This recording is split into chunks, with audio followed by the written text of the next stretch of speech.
ಈ ಪವಿತ್ರ ಕಾರ್ಯದಲ್ಲಿ ಜನಜಾಗೃತಿ ಮತ್ತು ಸೇವಾ ಮನೋಭಾವ ಅತ್ಯಂತ ಪ್ರಮುಖವಾಗಿದೆ. ಇಂತಹ ಮಹತ್ತರವಾದ ಉದ್ದೇಶ ಹೊಂದಿರುವ ಜಾಗತಿಕ ರಕ್ತದಾನಿ ದಿನಾಚರಣೆಯ ಕಾರ್ಯಕ್ರಮಕ್ಕೆ ಸರ್ವರನ್ನು ಹಾರ್ದಿಕವಾಗಿ ಸ್ವಾಗತಿಸುತ್ತೇನೆ. ಈ ಕಾರ್ಯಕ್ರಮಕ್ಕೆ ಮುಖ್ಯ ಅತಿಥಿಗಳಾಗಿ ಆಗಮಿಸಿರುವ ಶ್ರೀ ಗೋಪಾಲ್ ಬಿ ಹೊಸೂರ್ ಇವರು ಕರ್ನಾಟಕದ ಹೆಮ್ಮೆಯ ನಿವೃತ್ತ IPS ಅಧಿಕಾರಿ. ಶ್ರೀಯುತರು ಪೊಲೀಸ್ ಇಲಾಖೆಯಲ್ಲಿ 36 ವರ್ಷಗಳ ಸುದೀರ್ಘ ಸೇವೆ ಸಲ್ಲಿಸಿದ್ದು ರಾಜ್ಯದ ಹಲವು ಪ್ರಮುಖ ಹುದ್ದೆಗಳಲ್ಲಿ ಕಾರ್ಯನಿರ್ವಹಿಸಿದ್ದಾರೆ. ಕರ್ನಾಟಕ ರಾಜ್ಯದ ಇಂಟೆಲಿಜೆನ್ಸ್ ವಿಭಾಗದ ಮುಖ್ಯಸ್ಥರಾಗಿ ರಿಯೋ ಒಲಿಂಪಿಕ್ಸ್ 2016ರಲ್ಲಿ ಭಾರತೀಯ ತಂಡದ ಭದ್ರತಾ ಸಲಹೆಗಾರರಾಗಿ ಸೇವೆ ಸಲ್ಲಿಸಿದ್ದಾರೆ. ಮಹಿಳಾ ಪದವಿ ವಿದ್ಯಾಲಯದ ಪರವಾಗಿ ವಿಶ್ವ ರಕ್ತದಾನಿ ದಿನಾಚರಣೆಗೆ ಗೌರವಪೂರ್ವಕವಾಗಿ ಸ್ವಾಗತವನ್ನು ಕೋರುತ್ತೇವೆ. ನಮ್ಮ ರಾಜ್ಯಾಧಿಕಾರಿಯಾಗಿ ಸೇವೆ ಸಲ್ಲಿಸುತ್ತಿರುವ ಹಿರಿಯ ಅಧಿಕಾರಿ ಇವರು ಯುವಜನರಲ್ಲಿ ಸಾಮಾಜಿಕ ಜವಾಬ್ದಾರಿ, ದೇಶಭಕ್ತಿ ಮತ್ತು ಸೇವಾ ಮನೋಭಾವವನ್ನು ಉತ್ತೇಜಿಸಲು ನಿರಂತರವಾಗಿ ಕಾರ್ಯನಿರ್ವಹಿಸುತ್ತಿದ್ದಾರೆ. ಈ ಕಾರ್ಯಕ್ರಮಕ್ಕೆ ಕರ್ನಾಟಕ ವಿದ್ಯಾರ್ಥಿ ಕೂಟ ಟ್ರಸ್ಟ್ನ ಖಜಾಂಚಿಗಳಾದ ಶ್ರೀಮತಿ ದಿವ್ಯಾ ಕೆ ಮೂರ್ತಿ ಇವರಿಗೆ ನಮ್ಮ ವಿದ್ಯಾಲಯದ ಪರವಾಗಿ ಆತ್ಮೀಯವಾದ ಸ್ವಾಗತ. ನಮ್ಮ ವಿದ್ಯಾಲಯದ ಎಲ್ಲಾ ಕಾರ್ಯಚಟುವಟಿಕೆಗಳ ಪ್ರೇರಣಾ ಶಕ್ತಿಯಾದ ಡಾಕ್ಟರ್ ಪ್ರಾಂಶುಪಾಲರು SAR ಮಹಿಳಾ ಪದವಿ ವಿದ್ಯಾಲಯ ಇವರಿಗೆ ಸರ್ವರ ಪರವಾಗಿ ಪ್ರೀತಿಪೂರ್ವಕ ಸ್ವಾಗತ.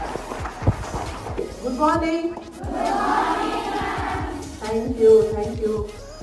ವರ್ಲ್ಡ್ ಹೆಲ್ತ್ ಆರ್ಗನೈಸೇಷನ್ ವತಿಯಿಂದ ಪ್ರತಿ ವರ್ಷ ಜೂನ್ 14ನೇ ತಾರೀಕು ಆಗಿತ್ತು. ಯಾಕೆ ಅಂದರೆ ಇವತ್ತು ನಿಮ್ಮಲ್ಲಿ ಸುಮಾರು ಜನ ಇಲ್ಲಿದ್ದೀರಾ, ಎಲ್ಲಾದ್ರೂ ಬೇರೆ ಬೇರೆ ಗುಂಪಿನ ಬ್ಲಡ್ ಗ್ರೂಪ್ ಇದೆ, ನಿಜನಾ?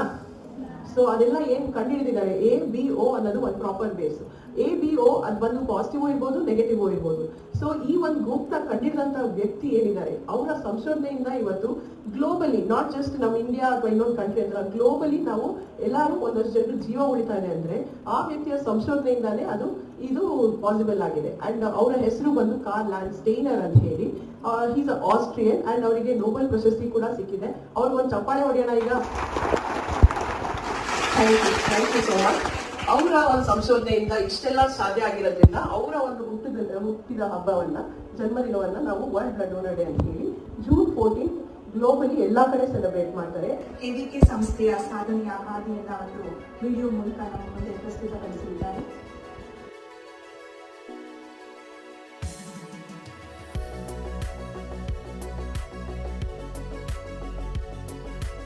ಮಹಿಳಾ ಪ್ರಧಾನವಾದಂತಹ ಸಭಾಂಗಣದಲ್ಲಿ ಮಾತನಾಡಬೇಕಾದ್ರೆ ಸ್ವಲ್ಪ ನರ್ವಸ್ನೆಸ್ ಆಗಿದೆ.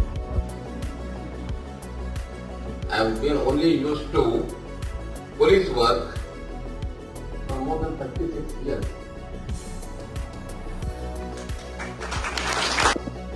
ನಾನು ನಿಮ್ಮ ಮುಂದೆ ಪ್ರದರ್ಶನ ಮಾಡಬೇಕು ಅಂತಂದ್ರೆ ಅದು ನನಗೆ ಕಷ್ಟವಾದಂತಹ ಒಂದು ವಿಷಯ. ಈ ಒಂದು ವಿದ್ಯಾಸಂಸ್ಥೆಯಲ್ಲಿದ್ದೀವಿ, ಅನೇಕ ಜನ ಪರಿಣಿತ ಲೆಕ್ಚರರ್ಗಳು, ಪ್ರೊಫೆಸರ್ಗಳು ನಿಮಗೆ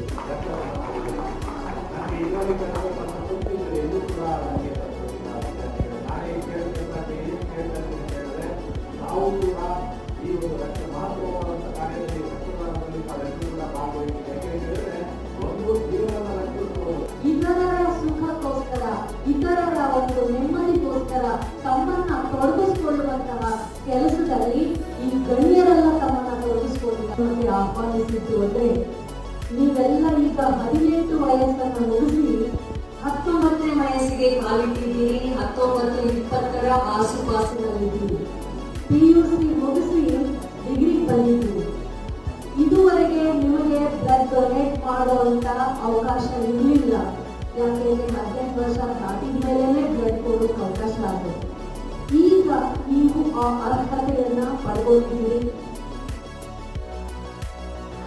ಅಂದಾಜವ್ರಿಗೆ RBC ಕೆಂಪು ರಕ್ತ ಕಣ ಪ್ರಶಸ್ತಿ, ಕಾರ್ಲ್ ಲ್ಯಾಂಡ್ ಸ್ಟೈನರ್ ಪ್ರಶಸ್ತಿಯನ್ನು ನೀಡ್ತಾ ಇದ್ದಾರೆ. ಬ್ಲಡ್ ಡೊನೇಷನ್ ಕ್ಯಾಂಪ್ಸ್ ಮತ್ತು ಹೆಲ್ತ್ ಕ್ಯಾಂಪ್ಸ್ ಒಟ್ಟು 5,000 ಕ್ಯಾಂಪ್ಗಳನ್ನ ಆರ್ಗನೈಸ್ ಮಾಡಿದ್ರೆ.